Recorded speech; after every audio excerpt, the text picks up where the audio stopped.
spectacular, but pales in comparison to the energy and the passion of the Goodwill team members and family.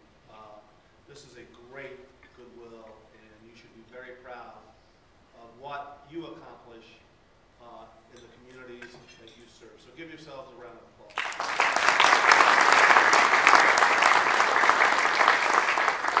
Serving 5,500 people, placing more than 700 people into employment, growing your employee base and integrating mission into your operations with a workforce of nearly 700 really speaks to your commitment to people, your passion for the Goodwill mission, your ability to innovate and to collaborate within the community, to launch new programs and engage in new initiatives, whether that's Forever Families or 50 Large or the high school program that resulted in a lovely home for that lady who really does appreciate the work of Goodwill and really the support of the community. Revenues continuing to grow. I want to commend Fred for his leadership. The Goodwill organization overall, and as represented by Fred here, has extraordinary management and really the intersecting point between caring and enterprise. And where those two come together at Goodwill, they come together in probably, I think, the most powerful way possible. I want to talk just a few minutes, share a little bit about my story, share a little bit about the broader Goodwill so you understand a little bit about what this larger Goodwill thing that you're such an important part of, and then lay out some challenges for you. And the challenges will revolve around the challenges that our communities face across the country and here as well with a tough economy. And the challenges really speak to when you consider all that you've done, how you've innovated, launching boutiques, launching electronic stores, thinking differently. The challenge is we need to do more. I think that Goodwill is more relevant now than ever before in our 110-year history. And I think that we are more obligated now than we've ever been before. And we're more obligated now for one reason and one reason only. Because we can. Because we have extraordinary leaders like Fred. We have engaged boards of directors, like so many of you in the audience. And we got a professional staff that knows how to get things done. So we have the capacity and the capability and the social enterprise model to take it to the next level.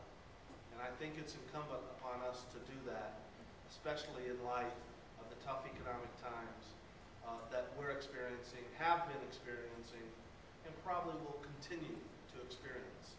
We have to close the skills gap that exists in our country. And you do that one person at a time. You do it in a wise and systematic way. You do it collectively as a community.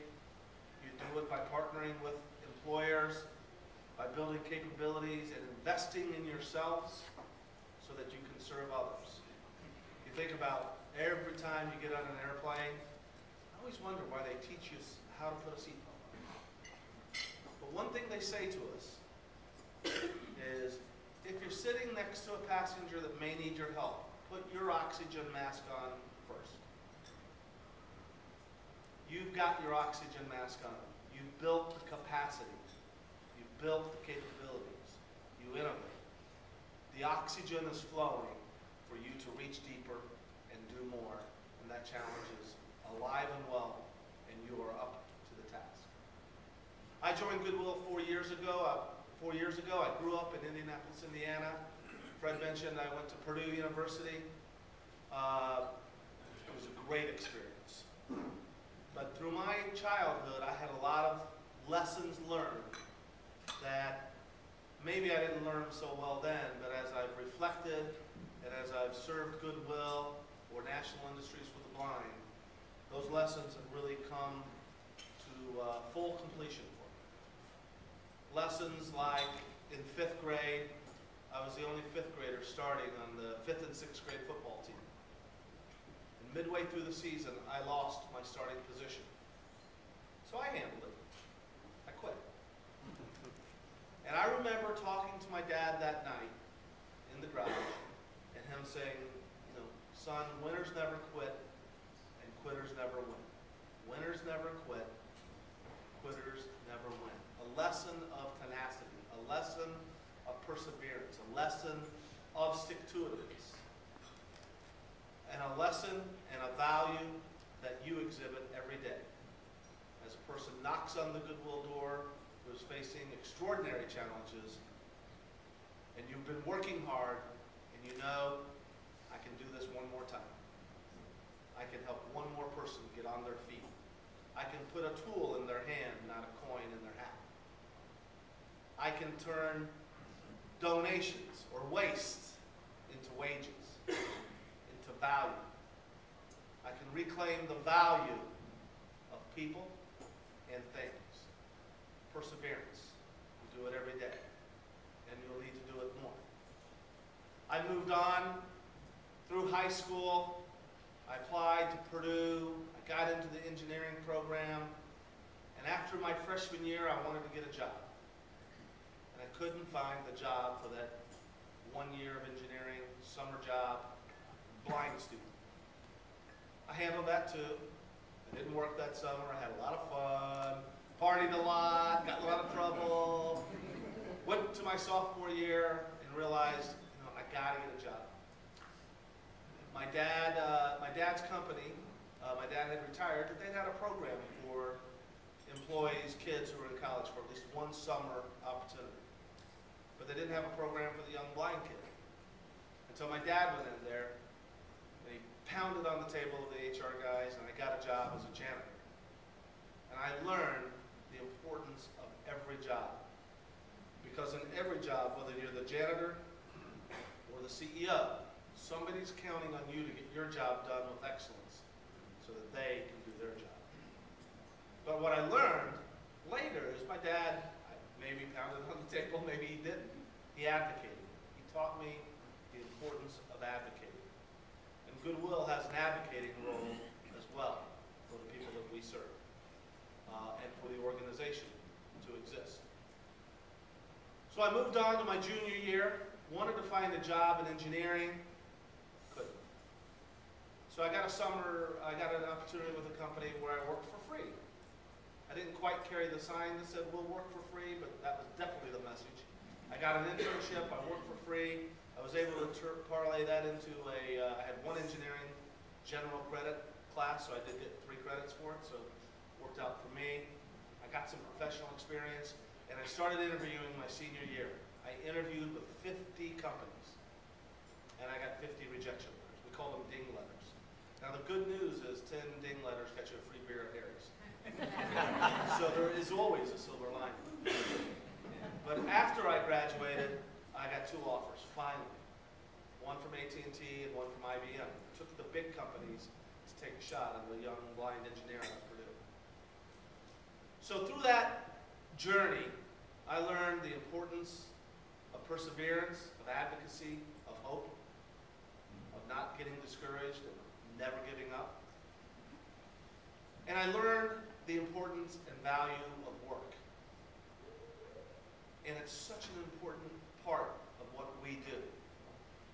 And it's so important to the people that we serve, because you can barely go to a family reunion or a high school reunion or a college reunion where one of the first 3 questions of catching up is, where do you work? So providing individuals with the skills and the opportunities to go to work creates an opportunity for dignity as well as independence. And nobody does it better than you. So you're part of a big Goodwill family. And so let me just paint that picture for you so that you do know. There are 165 Goodwills in the United States and Canada. None better than this one.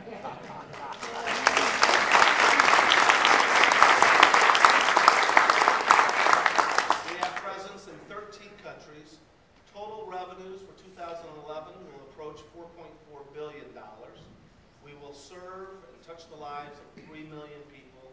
We will place 190,000 people into jobs in their communities.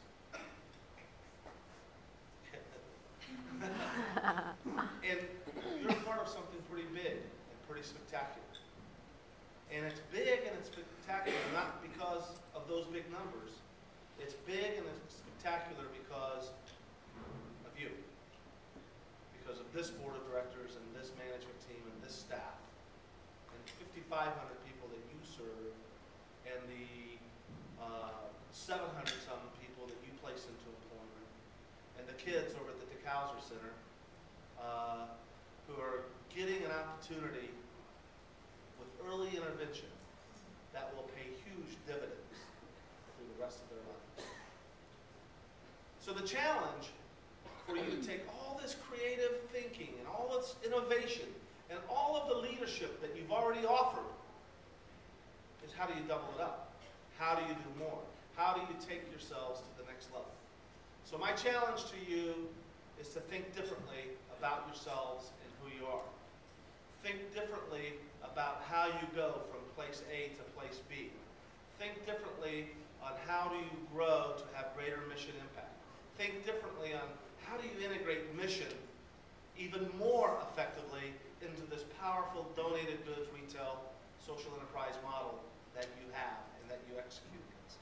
Think differently on how do you train. How do you teach someone to learn something? Your Learn Something program is an example of thinking differently that I think will pay dividends across the Goodwill movement. Because it reaches deep into the organization, which I think reflects the value that you place on your team members and the value you place on the Goodwill brand. So thinking differently, now that you've done all the thinking differently that you've done, how do you do more? So I'll close with one of my favorite stories that always makes me think about thinking differently, and it's a story of my son Thomas. Now he's 17 years old. He's been accepted into the college of his choice, or has just made the determination this last weekend. But when he was 8, he ate, drank, and slept baseball. He hung up his mitt when he went into high school, and now carries a lacrosse stick. But he loved baseball. We were in the backyard barbecue. He had his bat and his ball, and he said, "Daddy," he goes, "I'm the world's greatest hitter." I said, "Yes, Thomas?" He goes, "Watch this." And he throws the ball in the air, and he swings with all his might, and he missed. And he goes, "Strike one, Daddy."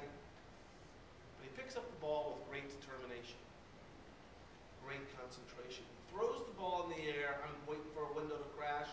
He swings, whoosh. He missed. "Strike two, Daddy." So now I'm pretty sure he's facing the house. He's kind of turning himself away around. The window's going to go. He throws the ball in the air again. With all of his might, he swings. Swish. He said, "Strike three, Daddy. I'm the world's greatest pitcher, too."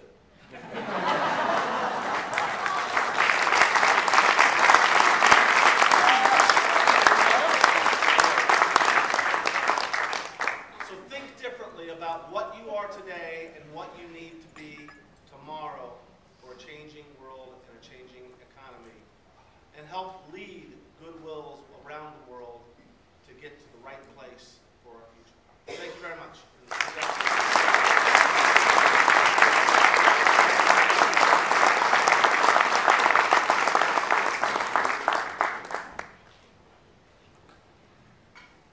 Jim is